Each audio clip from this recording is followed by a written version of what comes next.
যুক্তরাষ্ট্র জুড়ে president Donald ট্রাম্পের অভিবাসন নীতির বিরুদ্ধে আবারও রাজপথে নেমেছেন শ্রমিক ও শিক্ষার্থীরা।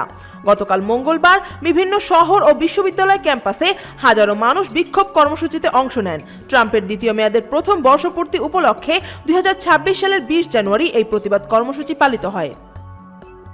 সাম্প্রতিক কয়েকটি ঘটনায় জনমনে তৈরি হওয়া ক্ষোভ এই বিক্ষোভে বড় ভূমিকা রেখেছে। বিশেষ করে মিনিয়াপলিসে এক ফেডারেল এজেন্টের গুলিতে 37 বছর বয়সী মার্কিন নারী রেনি গুড নিহত হওয়ার ঘটনা ব্যাপক প্রতিক্রিয়ার জন্ম দেয়। এছাড়া একজন মার্কিন নাগরিককে তার গাড়ি থেকে জোরপূর্বক বের করে দেওয়ার ঘটনাও আন্দোলনের পেছনে গুরুত্বপূর্ণ কারণ হিসেবে উঠে এসেছে।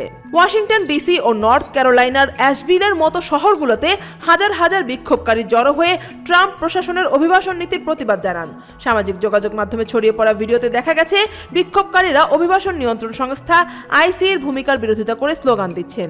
তাদের স্লোগানের মধ্যে ছিল আইসিই চাই না, কে চাই না এবং ফ্যাসিবাদী যুক্তরাষ্ট্র চাই না, আমরা শেষটা দেখার অপেক্ষায়। বিক্ষোভকারীদের অভিযোগ, আইসিই সহ বিভিন্ন ফেডারেল সংস্থা অভিবাসন আইন প্রয়োগের নামে অতিরিক্ত বল প্রয়োগ করছে। অন্যদিকে ট্রাম্প প্রশাসনের দাবি, অবৈধভাবে বসবাসকারী লাখ লাখ অভিবাসীকে বিতাড়িত করার বিষয়ে তাদের পক্ষে জনসমর্থন রয়েছে। তবে সাম্প্রতিক জরিপের ফল বলছে ভিন্ন কথা। এসব জরিপ অনুযায়ী অধিকাংশ মার্কিন নাগরিকই আইসিই এবং অন্যান্য ফেডারেল সংস্থার বল প্রয়োগমূলক কর্মকাণ্ডের বিরোধিতা করছেন। প্রতিবাদকারীরা টেক্সাসের এল পাসোর মতো অভিবাসী বন্দি শিবিরগুলোরও তীব্র বিরোধিতা করছেন। সরকারি তথ্যানুসারে প্রায় 6 সপ্তাহে ওই বন্দি শিবিরে 3 বন্দির মৃত্যু হয়েছে। এইসব মৃত্যুর ঘটনা বিক্ষোভকারীদের ক্ষোভ আরও বাড়িয়ে দিয়েছে। এদিকে যুক্তরাষ্ট্রের পশ্চিমাঞ্চলেও বিক্ষোভ ছড়িয়ে পড়ার আশঙ্কা করা হচ্ছে।